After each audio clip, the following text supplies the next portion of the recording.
ଆଜି ଥିଲା ମୋ ଭାଇର ବର୍ଥଡେ। ତ ସକାଳେ ଆମେ ଯାଇଥିଲୁ ମନ୍ଦିର ପାଖରେ ଭୋଗ ଲଗେଇକି ସମସ୍ତଙ୍କ ଘରେ ଭୋଗ ବାଣ୍ଟିଥିଲୁ। ତ ରାତି ଖାଇବା ପାଇଁ ଏବେ ବନିଆ ହେଉଛି ପୁରୀ, ଡାଲମା, କ୍ଷୀରି। ତ ମୁଁ ଏପଟେ ଛାଣୁଛି, ଦେଖ। ଫାଷ୍ଟ ପୁରୀଟା ଛାଣିକି ମୁଁ ଚୁଲିରେ ପକେଇଲି, କାରଣ ଆମ ଏପଟେ ଅଗ୍ନିକି ଆଗ ଖାଇବାକୁ ଦିଅନ୍ତି।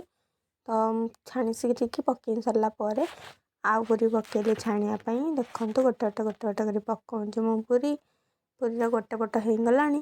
ମୁଁ ଆଉ ଗୋଟେ ପଟ ବି ଓଲଟେଇ ଦେଲି। ଦେଖନ୍ତୁ ପୁରୀଟା କେତେ ଭଲ ସେ ଫୁଲିଛି ଆଉ କେତେ ସୁନ୍ଦର ବି ଦେଖାଯାଉଛି। ତାପରେ ଏପଟେ ମମିର ଖୁଡ଼ିଙ୍କର ବେଲୁଅନ୍ତି। ମମି ଏପଟେ ବସିକି ବେଲୁଛି, ଖୁଡ଼ି ସେପଟେ ବସିକି ବେଲୁଅନ୍ତି। ମୁଁ ଏପଟେ ଛାଣୁଛି ପୁରୀ।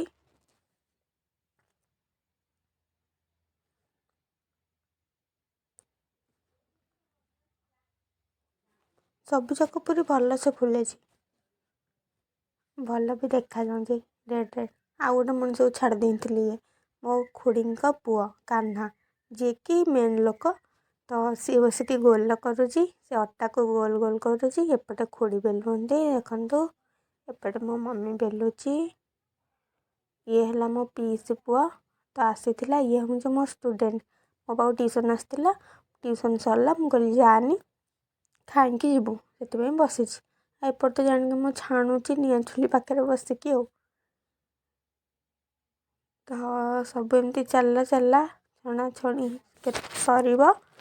ତାପରେ ପୁରୀ ଡାଲମା ମମିର, ଏଇ ଯେଉଁ ଡାଲମା କ୍ଷୀରି ମମିର ଖୁଡ଼ିଙ୍କର ମିଶିକି କରିଦିଅନ୍ତି। ଖାଲି ପୁରୀଟା ଥିଲା, ତ ପୁରୀଟା ଟିକେ ଲେଟ୍ ହୋଇ, ତ 3 ଜଣ ସେଥିପାଇଁ ଆମେ ମିଶି ଯାଇଛୁ। ସେ 2 ଜଣ ବେଲୁଅନ୍ତି ଆଉ ମୁଁ ଛାଣୁଛି। ସେସବୁ ସରିଲା ପରେ ଆମେ ଆସିଛୁ ଡେକୋରେସନ୍ କରିବା ପାଇଁ।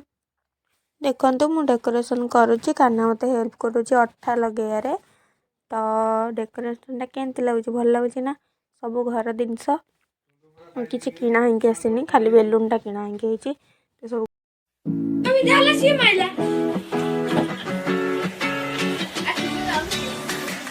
ଡେକୋରେସନ୍ ସରିଲା, କେକ୍ କାଟିବା।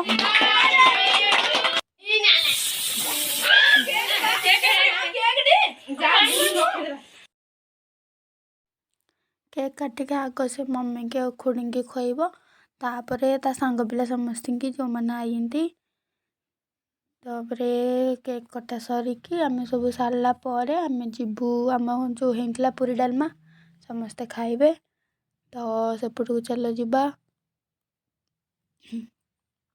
ଦେଖନ୍ତୁ ସମସ୍ତେ ବସିକି ଖାଉଛନ୍ତି ପୁରୀ ଡାଲମା। ଇଏ ପୁଅ ପିଲା, ସେପଟେ ଝିଅ ପିଲା ଅଛନ୍ତି, ସେପଟେ ବି ଝିଅ ପିଲା ବସିକି ଖାଉଛନ୍ତି ପୁରୀ ଡାଲମା କ୍ଷୀରି।